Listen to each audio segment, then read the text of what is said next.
السلام علیکم۔ بات کرتے ہیں پاکستان کے ڈرامہ سیریل شیر کے بارے میں۔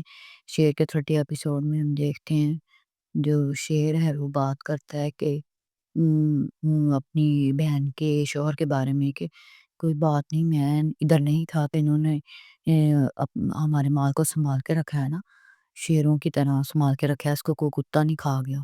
تو تم میرے اپنے شوہر سے اس طرح سے نہ کرو۔ پھر بھی ہمارے یہ چچا ہیں، یہ چچا کا بیٹا ہے، تو وہ کہتا ہے اس سے معافی مانگو، اور کہتا ہے میں بزنس آپ لگا دیتا ہوں، کہتا ہے آگے سے پیسے نہیں ہوں، کہتا ہے آ، میں آپ کو پیسے دے دوں گا اور جو آپ کے پاس سیونگ ہے وہ آپ لگاؤ۔ اس کے بعد وہ کہتا ٹھیک ہے۔ پھر تاج بی بی اپنے باپ کے پاس جاتی ہے، ادھر جا کے بیٹھتی ہے، کہتی ہے میں آپ کو منانے آئی ہوں، آپ اتنے دنوں سے مجھ سے بول نہیں رہے۔ تو پھر کہتی ہے کہ میں نے آپ کی فرما برداری میں سب کچھ کیا، آپ کے لیے سب کیا، پر مجھے صلہ کچھ نہیں ملا۔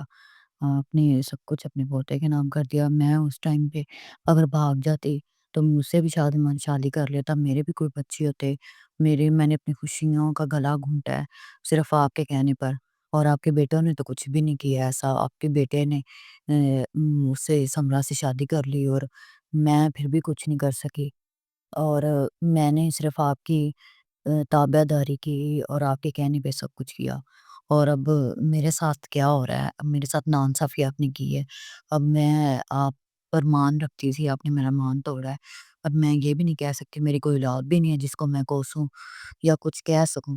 اور پھر وہ اپنے باپ سے کافی گلہ کرتی ہے، روتی ہے کہ میں نے غلط کیا، تب میں کچھ کر لیتی، میں بھی کچھ اپنے لیے کر لیتی تو بہتر ہی تھا۔ پھر وہ کہتے ہیں کہ کاکا صاحب مجھے معاف کر دیں، آپ کو تو میری ان باتوں پہ بھی غصہ آ رہا ہے۔ وہ چلی جاتی ہے تو کاکا صاحب بعد میں اداس ہوتا ہے۔ پھر آگے دکھاتے ہیں کہ وہ ناشتے پہ سارے بیٹھے ہوتے ہیں، تو وہ ناشتے پہ نہیں آتی تاج بی بی، تو پھر اس کا باپ جاتا ہے وہاں پہ، جا کے اس کو منا کے لاتا، کہتا ہے کہ اپنی بھتیجے سے اور بہنوں سے بنا کے رکھو، آگے تم نے ایسے ان کے ساتھ ہی رہنا ہے تو اس طرح نہ کیا کرو۔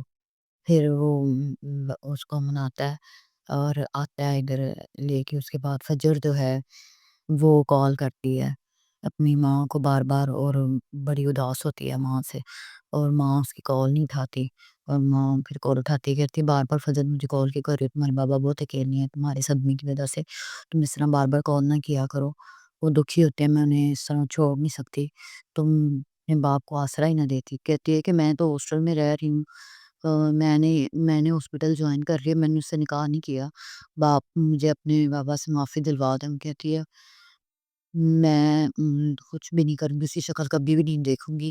تو وہ کہتے ہیں تم اپنے باپ کو جھوٹا آسرا نہ دیتی کہ تم اس کو مارو۔ کہتی میں ایک ڈاکٹر ہوں، میں کس طرح سے اسے مار سکتی تھی، باقی یہ ہے کہ میں نے اس کے ساتھ اپنا گھر نہیں بسایا، میں نے اس کے ساتھ نکاح نہیں کیا، میرے بابا سے مجھے معافی دلوا دی۔ کہتی کہ تمہارا باپ اب ٹوٹ چکا ہے تو اتنی جلدی کچھ نہیں کر سکتی۔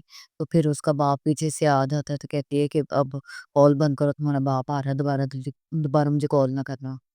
پھر وہ رو رہی ہوتی ہے۔ اس کے بعد آگے دکھاتے ہیں کہ جو یہ آحد ہے یہ اس کو نگرانی کو بلاتا ہے، اور اس کو کہتا ہے کہ میرا تو دل کرتا ہے کہ میں نہ اس کو اپنی بیوی کے ساتھ نہ تم جا کے بٹھا دوں، تم سے نکاح کر کے ساتھ بٹھاؤں، اور اسے کہوں کہ تم نا میرے مطلب میں مرد ہوں، اور کسی اور میں پاؤں پیوتے بنا سکتا ہوں، سر پہ بھی بٹھا سکتا ہوں۔ تو پھر اسے کہتا ہے کہ تم مجھ سے نکاح کرو گی، تو وہ فوراً کہہ دیتی ہے ہاں میں آپ سے نکاح کروں گی۔ پھر اس سے وہ نکاح کر لیتا ہے، اور پھر آگے آفس میں دکھاتے ہیں کہ جو آدمی ہے کاکا صاحب کا آتا ہے، وہ جا کے فائل زمین کی دے دیتا ہے ان کو، اور وہ فائل جو ہے شیئر رکھ لیتا ہے۔ پھر وہ بزنس سنبھال رہا ہوتا ہے، اسے پتہ چلتا ہے کہ کافی زیادہ بے ضابطگیاں کی گئی ہیں، یعنی کہ بہت زیادہ گھپلے کیے گئے ہیں۔ وہ کہتا ہے کہ یہ تو نہیں سے کیا ہوا، یہ ساری فیک کمپنی ہے۔ تو وہ جو ہے پاس جو اس کے آدمی رہتا ہے وہ کہتا ہے کہ یہ آج کل دنیا میں سب سے ایمانداری سے کام بے ایمانی کو تو کیا جاتا ہے۔ کہتا اب میں بزنس شروع کرنا چاہتا ہوں رئیس کے نام سے، تو آپ نے فائل بنوانی ہے۔ کہتا اچھا ٹھیک ہے۔ تو آگے آنے والا ایپیسوڈ اور بھی انٹرسٹنگ ہونے والا ہے۔ آپ کو یہ ڈرامہ کس طرح کا لگ رہا ہے مجھے بتائیے گا ضرور۔ شکریہ۔